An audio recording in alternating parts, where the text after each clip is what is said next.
Good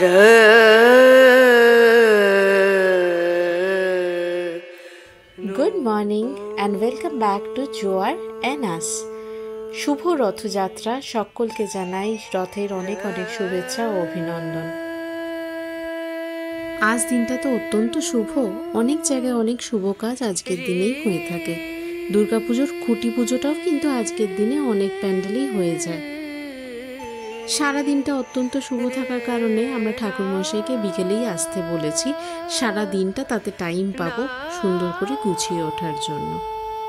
আজ প্রথমবার জগন্নাথ প্রভুকে আমি ভোগ খাওয়াবো করে ঠিক করেছি, তাই ঘি ভাত, মিঠা ডালি আর মগজ লাড্ডু বা কালী মির্চ লাড্ডু এইটা খাবো ঠিক করেছি। এইসব ভোগ পুরীর মন্দিরেরই মহাপ্রসাদের একটা অংশ।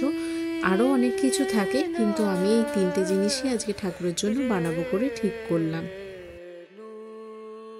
ভাতটা বসিয়ে দিয়েছি, এটা হতে থাকুক। চলুন এবার একটু ওদিকটা যাই। আমার মেয়েও ঘুম থেকে উঠে গেছে আর একটা ডেলিভারি এসছে, খুবই স্পেশাল জিনিস। কারণ জগন্নাথ দেবের জন্য যেরকম রথ আনা হয়েছে, সেরকম আমার মেয়ের জন্য একটা রথ অর্থাৎ একটা সাইকেল আনা হয়েছে। প্রথম সাইকেল জীবনের। আসলে জোয়ারের খুবই এখন অন্যদেরকে সাইকেল চালাতে দেখে ইচ্ছে হয় ওরও সাইকেল চালানো। আর 2 বছর প্লাস হয়ে গেল, এবার তো একটা সাইকেল দেওয়া দরকার ছিল, তাই কালকেই আমরা অর্ডার দিয়েছি আর একদিনের মধ্যেই ডেলিভারি আসলো সাইকেলটা। তো সে তো খুবই এক্সাইটেড। সাইকেলটার বক্সের বাইরে থেকে দেখেই বুঝতে পেরে যাচ্ছে যে কিছু না কিছু তার জন্যই এসছে। ওর ভাবছিল পরে খুলবে, কিন্তু মেয়ে তো ছবিগুলো দেখে বুঝে গেছে যে এটার ভিতরে কি আছে, তাই এখন বাধ্য হয়ে খুলতে হচ্ছে। এটাকে অ্যাসেম্বল করতে হবে। যদিও অরিন্দমের একটু বাজারে যাওয়া দরকার ছিল, বাট এখন সাইকেলটাকে অ্যাসেম্বল না করা অবধি নিস্তার নেই। পুরো ক্যামেরা ফ্রিক হয়ে গেছে, জানো, এখন খুব ভালো করে জানে কোথায়। ও নো,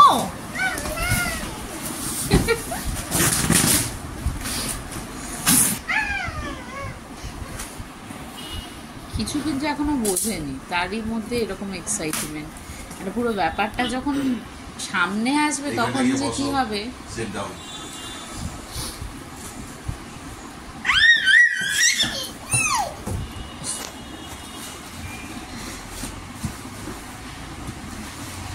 একদম রং টাইমে অ্যামাজন ডেলিভারি করলো। আমরা অবশ্য ওয়েটই করছিলাম সকাল থেকে যে কখন আসবে ব্যাপারটা। যাক, মেয়েটা এবার সারাদিন এই সাইকেলটা নিয়েই ব্যস্ত থাকবে, তারই ফাঁকে আমরা কাজগুলো সেরে নিতে পারবো।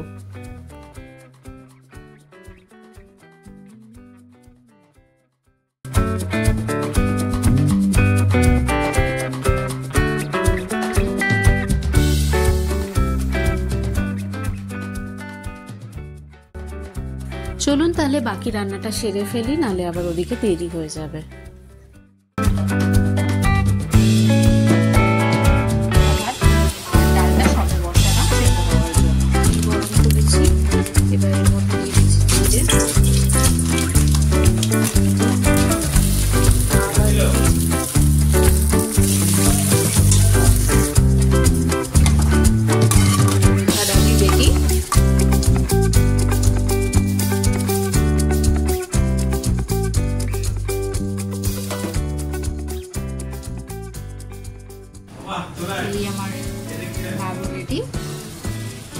এখানে আমি বেড়ে ফেলেছি 3 জনের জন্য সামান্য কিছু। এখন প্রায় বিকেল 4:30 বাজে আর আমাদের অঞ্চলের রথ পরিক্রমা শেষ করে মন্দিরের দিকে যাচ্ছে। আমাদের বাড়ি থেকে 10-15 মিনিটেরই ডিস্টেন্স। আমরা আগের বছরও গেছিলাম। আসলে এটা তো আমার বাপের বাড়ির পাড়া। আমি ছোটবেলা থেকে কিন্তু এই মন্দিরে সবসময়ই যাই সন্ধ্যাবেলায় ঘরের রথ টানবার পরে। বাবার হাত ধরে গেছি, দাদাদের হাত ধরে গেছি। রথের সাথে একটা অনেক পুরনো সম্পর্ক আমার, অনেক পুরনো স্মৃতি মনের মধ্যে গেঁথে রয়েছে। তাই এই রথের মন্দিরে যখন যাই ছোটবেলার কথাগুলো সব মনে পড়ে যায়। যদিও এবছর যাওয়া সম্ভবপর নয়, যেহেতু ঘরে একটা পুজো চলছে। তবে দেখি এই সপ্তাহের মধ্যে কোনো একদিন গিয়ে একবার একটু ঘুরে আসবো। আর সব কিছুই রেডি। ঠাকুরমশাই এবার পুজোতে বসবেন, উনি একটু আগেই এসছেন, এসে নিজে হাতে গুছিয়ে নিয়েছেন। আর আমি এখানে একটু সিন্নিটাকে রেডি করে দিচ্ছি। খুব ইচ্ছে ছিল নারায়ণকে একটু সিন্নি প্রসাদ দেব, আর ওদিকে অরিন্দম নারকেল কুড়িয়ে দিচ্ছে। ওর কোরানো হয়ে গেলেই আমার সিন্নি একদম রেডি। আর একটু মিষ্টির থালাটাকেও গুছিয়ে দেব, তাহলেই ঠাকুরমশাই পুজোতে বসতে পারবেন।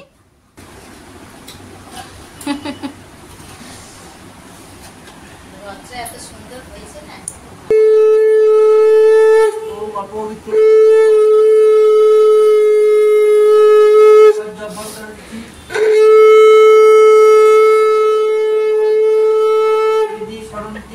भगवान विष्णु मंगलम नमो श्री मंगलम नमो श्री मंगलम नमो श्री मंगलम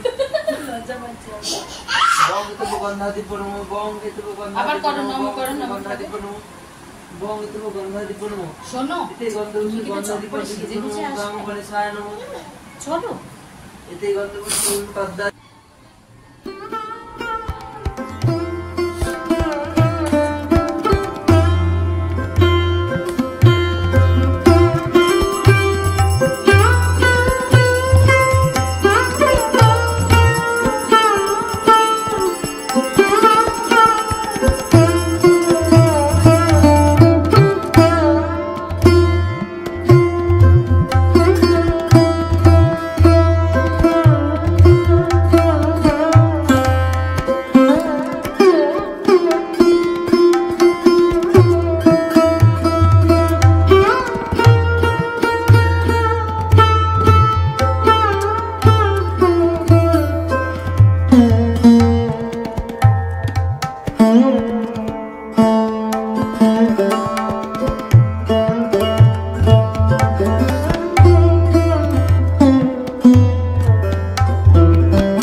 পুজোটা চলাকালীন খালি মনে একটা জিনিসই আসছে যে হ্যাঁ, স্বপ্নও সত্যি হয়।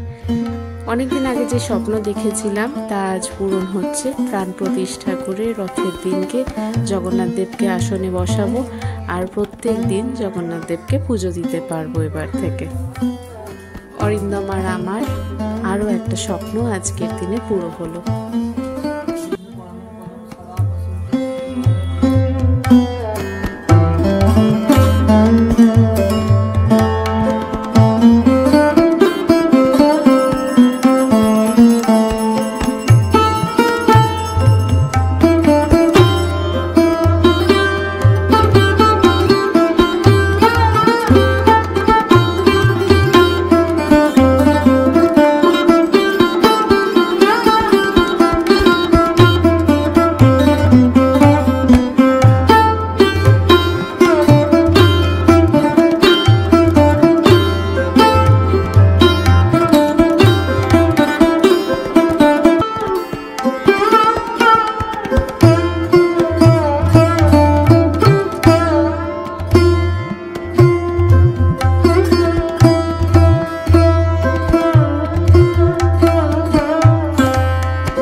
গেছে আর ঠাকুরমশাই রথে চাপিয়ে দিয়েছেন ভাই বোনেদেরকে।